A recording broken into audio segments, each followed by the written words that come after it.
Always takes time.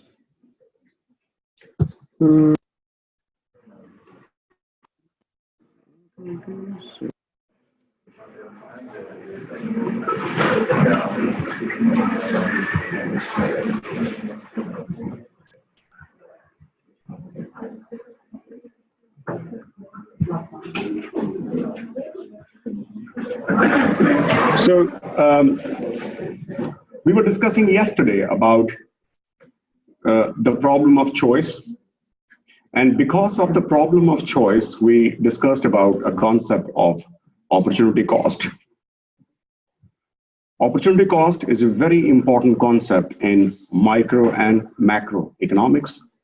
I'll come to it later, what is micro, what is macro, but in economics, I would say in business sciences, in general, the concept of opportunity cost is very important. For example,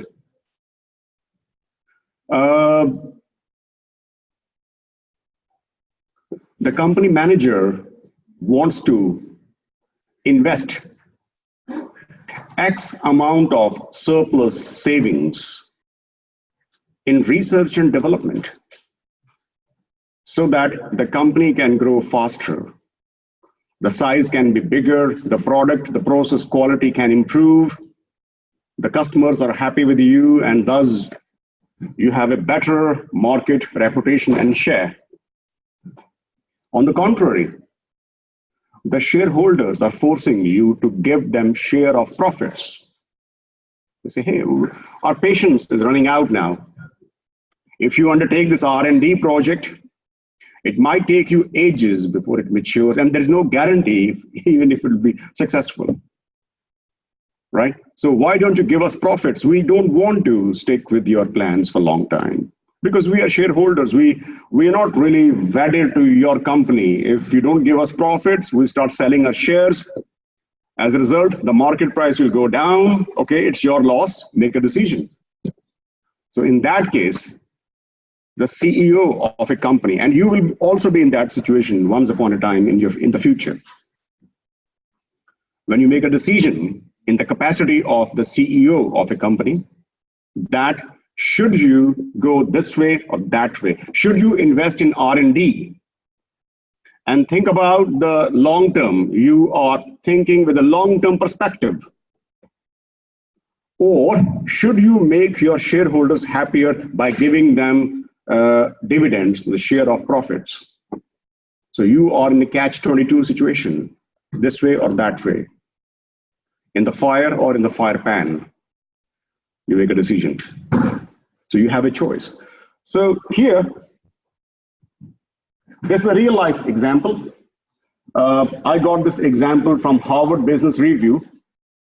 The full article is available, and the link is available.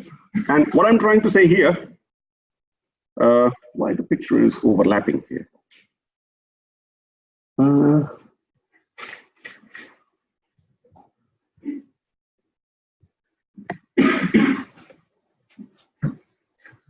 Okay, this is better. If you see this picture, if you see this example, it shows that there are two kind of innovation expenditure the CEOs are making. There's one line which is R&D, and the other is some invention measures. And look at the word, look at the in paraphrase, as cost pressure increases, companies have begun spending less on incremental innovation, modest advances to existing products and services, and allocated more of the declining research and development expenditure to the breakthrough innovation. So it means what? If you see these two graphics, these two lines, one is black and the one is blue, they both are referring to some kind of invention or innovation, right? But see what happens. The R&D expenditure is going down. On the contrary, the invention part is going up. It means that there can be a situation in the company's lifetime when you are making the same decision, invention, innovation, they're quite same. They're not same but similar.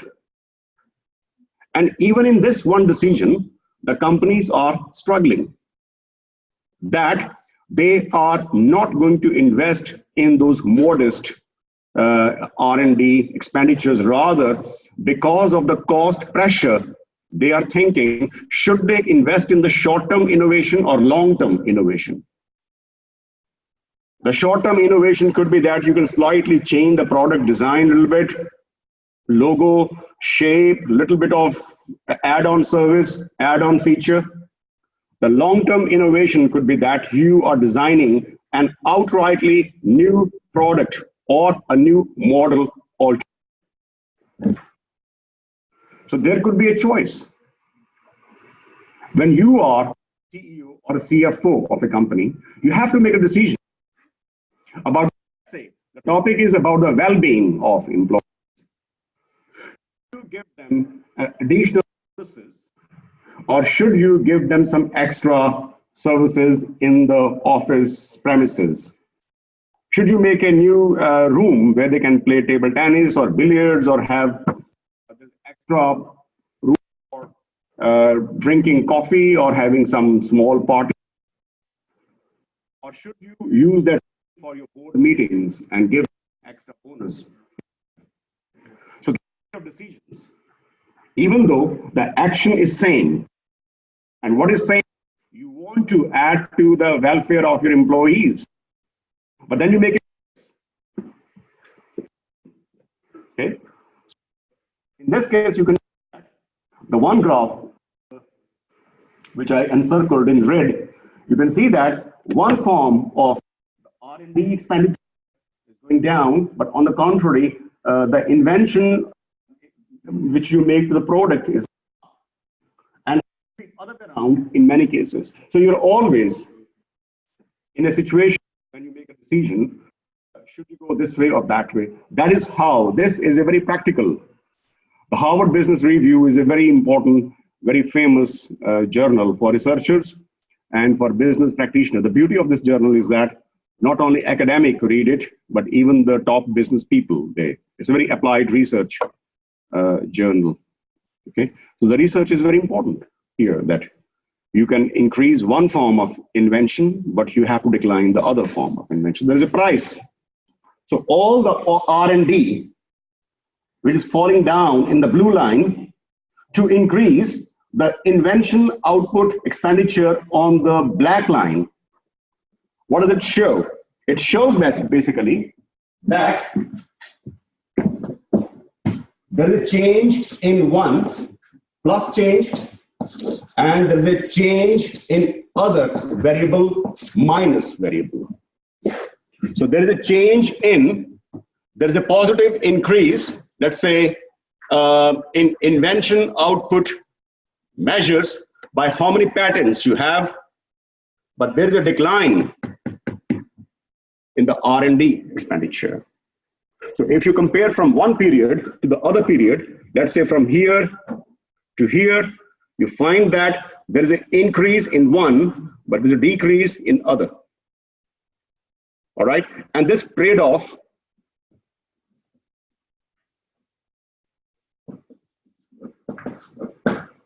is called opportunity cost. The cost of having more patents is that you spend less on R&D. The monetary value of R&D could be in the market. You can see that how valuable your patents are. But if you want to see how much sacrifice you have to do to create an additional patent, that is equal to the amount of R&D that you sacrifice. And this amount of sacrifice which you do for R&D is the opportunity cost of your one additional patent. One more example. You're doing a job, and let's say your salary is 1,500 a month, too less, yeah? Then you get a job offer. The job is similar. There's no real promotional thing, almost same job description. And this company is offering you 1,200. Unless you have some other issues, would you join this new job? Your present salary is 1,500, and this offer is 1,200. Would you go for this new job or not? Everything is same. There's no problem. Just everything is same. Okay. If you think carefully, you may still be complaining, groaning, and moaning that, hey, you know what, 1,500 which I get from my current job is not enough. But why don't you give up? Because if you give up, the next best job, the next best alternative is 1,200. So it's not 1,500 which is pushing you to do this job. It is the 1,200 which is the alternative. So you are not doing this job because you're very happy with 1,500. You're doing this job because if you resign it, the next best possibility is 1,200. And this difference between the two jobs salaries, 300, is the opportunity cost. So your salary, see what, now if I break up your salary, your existing salary is 1,500. Out of this, 300 is the element of opportunity cost. And when you get your pay slip, salary slip, it would never show. But this is the economic cost. It's not an accounting cost. It is an economic cost. It's a psychological cost. Are you with me? When you get your pay slip, it shows 1,500. This is the base pay. This is the additional dearness allowance, traveling allowance, bonuses, and that makes gross salary 1,500. Nobody would know how much opportunity cost you have. Only you know it. Therefore, the role of these psychological feelings, these emotions, is very strong in economics. Not only in economics, even in finance, we do a lot of research. And the field of research is called behavioral finance. Are we rational when we make financial decisions? When everybody's selling Nokia, everybody else is also selling Nokia without making any analysis. When everybody is buying Apple, everybody else is buying Apple without doing analysis. This is called irrational. We pretend to be rational, but our actions sometimes speak other way around. So this is a real life example. Look at this one example. I took this snapshot from a very this school, HBS, Harvard Business School, and there's a faculty publication. And I took this. If you want to, if you spend 3 minutes on this screenshot, I want you to find out where you think is the application of opportunity cost. The time starts now.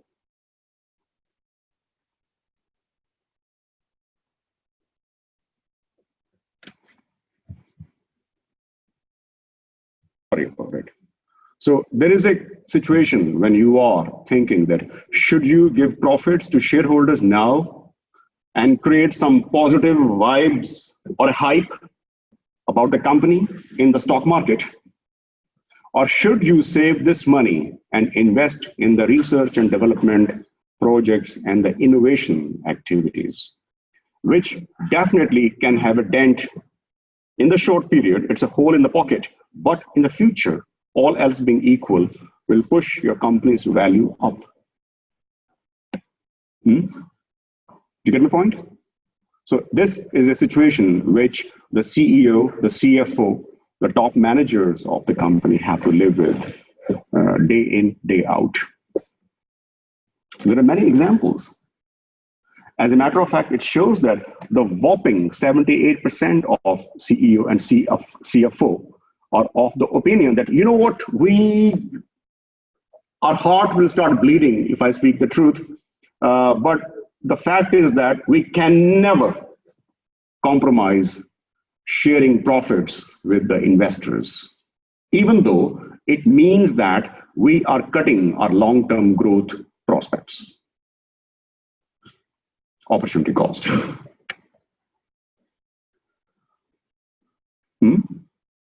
Only one example, a little bit different, only one example I know so far. Well, there are many examples, but this one example is very glaring when the shareholders decided not to take profits from the company.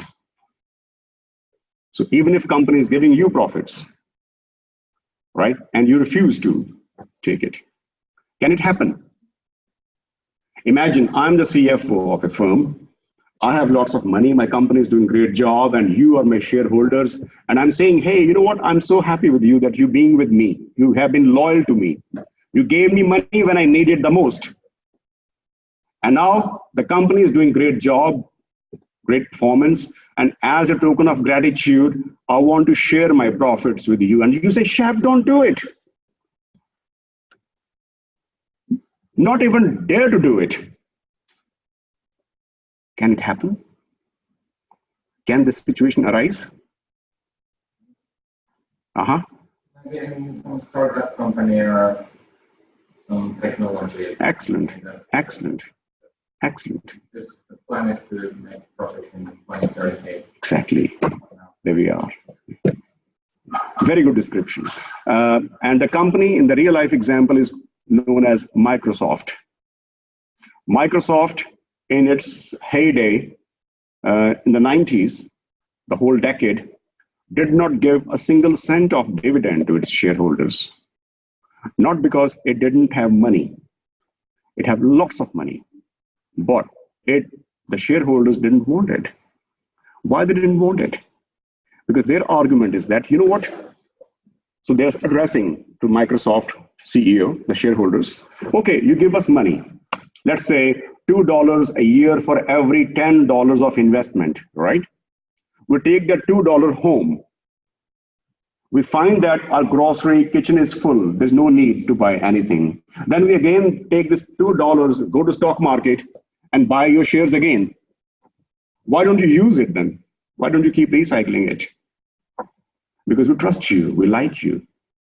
Because we know that your company has many NPV projects. NPV, those who can add lots of value to the company's growth in the future. Net present value, positive value. Okay, so why don't you reuse it, man? And what will happen then? If I buy the stock for $10, and if all goes well, the stock can go to $1,000. So I don't need peanuts from you, $2 a year. No. I want big money. I want that in 5 years' time, the $10 become $1,000. And then I sell my share in the New York Stock Exchange. That's what I want. So don't give me profits now.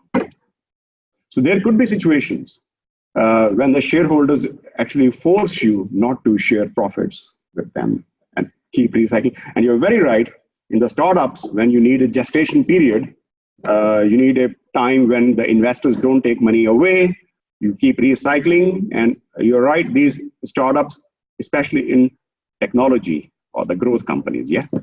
Good. Scarcity, we discussed yesterday. The scarcity is the sum, is the excess of human wants. Scarcity is the backbone of price mechanism and the exchange. Scarcity is the backbone of modern day capitalism. Scarcity is the backbone of the price mechanism or the market mechanism. If there's no scarcity, there's no price. There's no price, there's no market. So the modern day market system exists because of scarcity. Yeah. There are two types of values we study in economics. The one is called value in use, and the second is called value in exchange. May I ask you, water or gold, which one is more pricey? If you take 1 gallon of water and 1 kilo of gold, or even 1 ounce of gold, or even 1 milligram of gold, which is more expensive? Water or gold? Huh? In the future, it may happen the way we are progressing, that actually even it can be other way around. So yes, who is more valuable in terms of price? The price which we normally mean price. Say it loud, come on. Gold, of course gold. But a dying person needs gold or water? Water. So by that rationale, price of water bottle should be more than the price of gold. Isn't a contradiction? Gold never saves people from deathbed, but if somebody is really gasping, going to die, faint, and use, okay, what is the SOS? Okay, the first thing somebody faints, you say, hey, somebody has a bottle of water. So you want to give water to the person. It's like a last-ditch effort to make somebody alive. And even if in the normal circumstances, if we don't get water, the probability of dying of thirst is more than of starvation. Then why price of water is less and price of gold is more? Yes?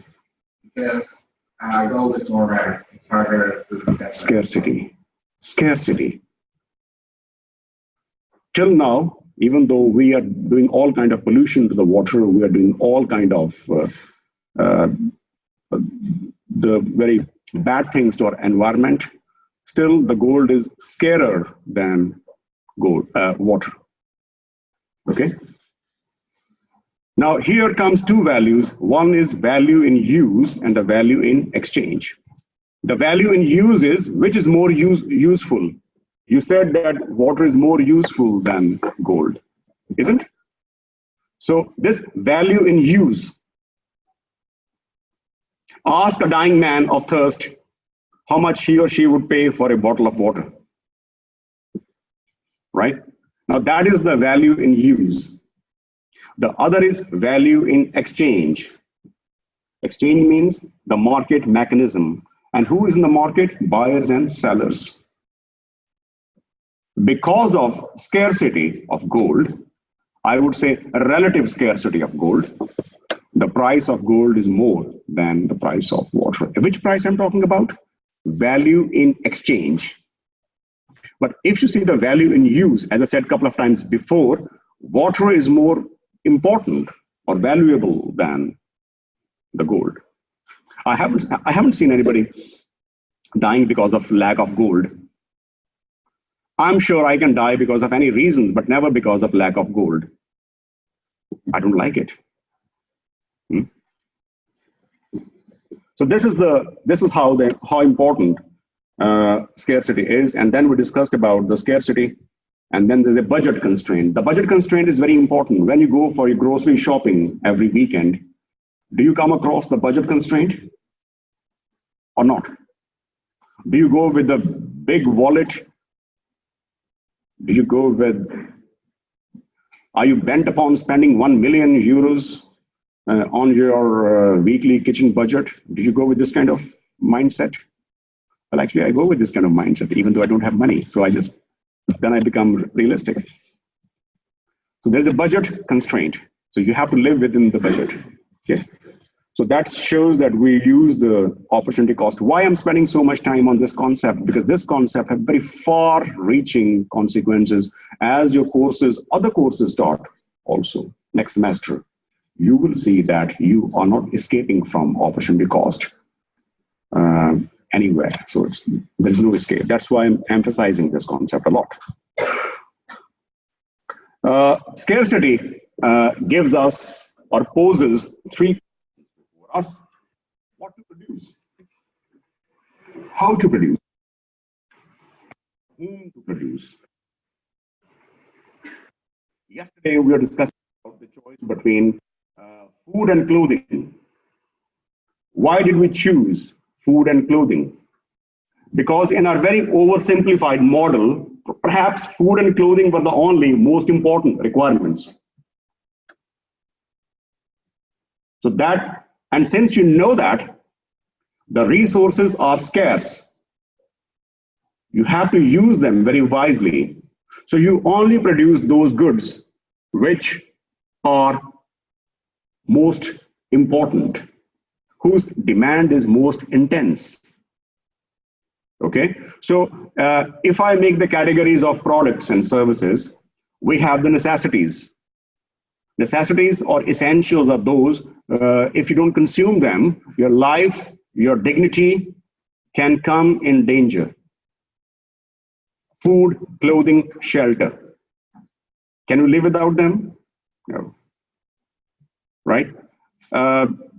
Very basic food. I'm not talking about that you go in some very posh restaurant or you have some villa in Bahamas. I'm talking about very basic food, shelter, clothing. Clothing, very basic clothing, the kind of clothing which I wear, not the designer's clothing. Then comes comforts.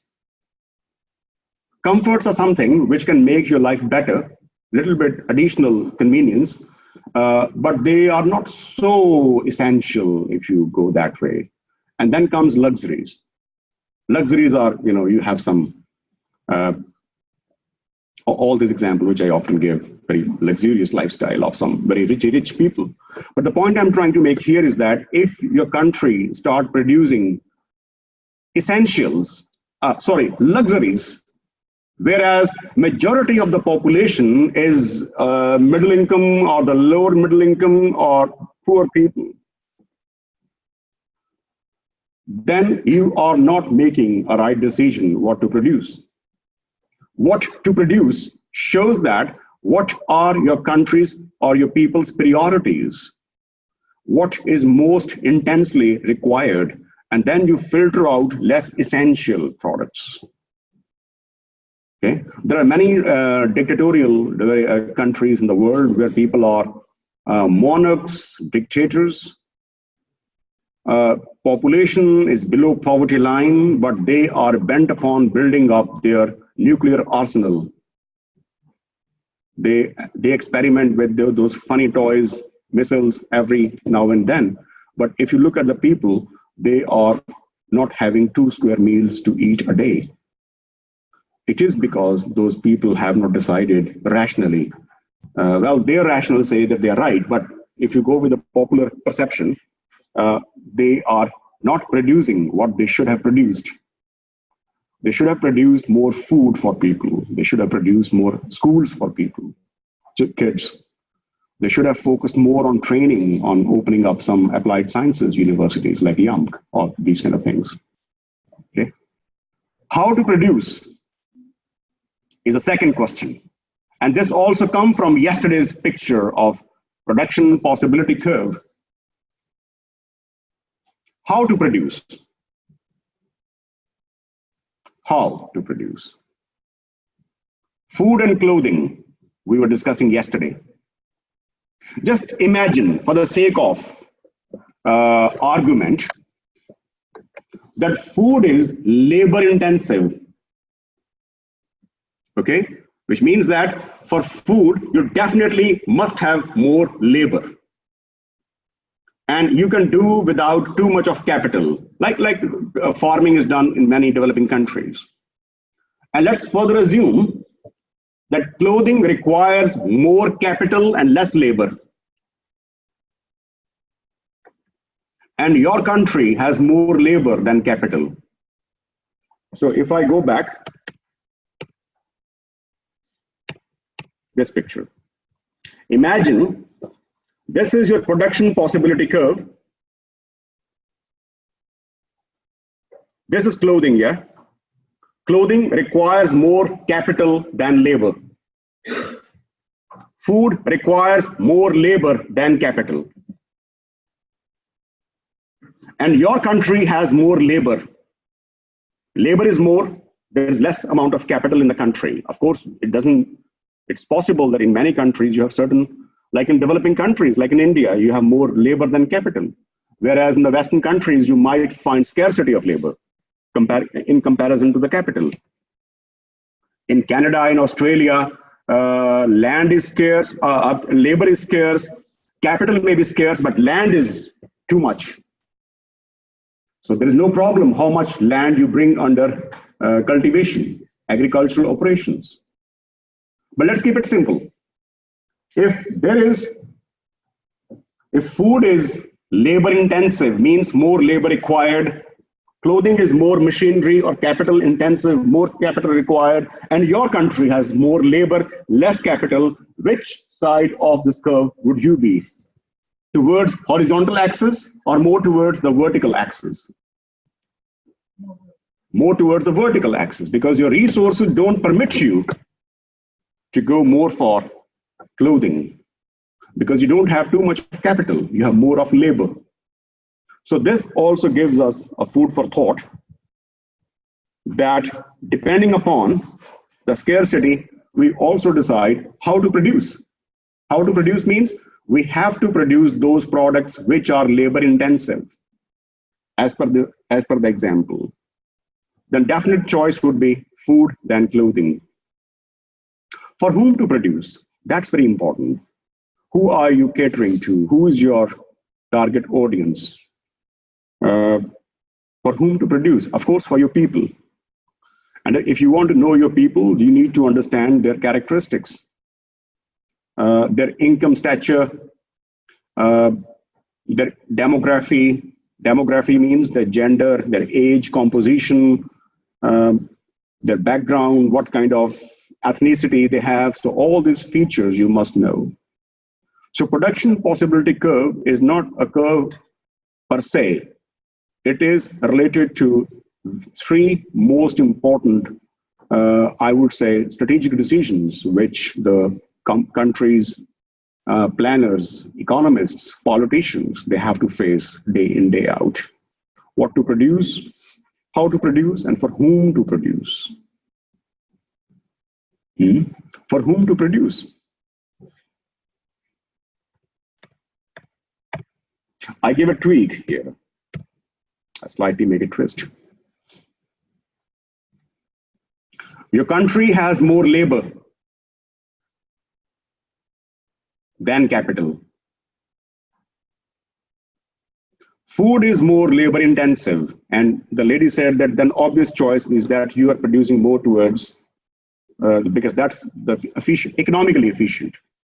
But imagine there is a very severe shortage of clothing in the country. Food is still available comparatively, but clothing is very, very scarce. Then the economic efficiency is that you should produce more, still produce more food. But the social imperative, the social compulsion is that even though economically food is more efficient product and you should produce it more, but socially it's more desirable that we should take away some resources away from food. And even though clothing requires more labor, it's expensive comparison to the food, but the social imperative requires you to produce clothing. And that differentiates a country from a company. If this picture is drawn in case of a company, they will never sacrifice, they would never compromise their operational efficiencies. But if it is a country, the country's motive is not to earn profit. Well, I wish that all the countries all have the same motive, but normally it's assumed that the country is not meant for the profit. So therefore, they would even choose some inefficient actions. So that is why I sometimes have some sympathy for the politicians, that we always castigate them, we always throw brickbats on them, but sometimes they have to make some socially desirable activities, even though they are visibly economically inefficient. So production possibility curve is not just important to the economists, but also the politicians. Opportunity cost we discussed already. And yeah, okay. This is just additional discussion. So basically, we have discussed our first part of introductory lecture in our third meeting. right? But I have no regrets. I have no regrets. I want to go slow for some time. After you understand, I have this kind of vibes from your facial expressions, from your looks that we speak the same language. Then I would pick up some pace, and then we discuss more challenging issues. Okay, so do you have any questions for this topic so far? Remember, the topic is not complete yet. It's only half of the topic completed. Okay, so I can stop recording.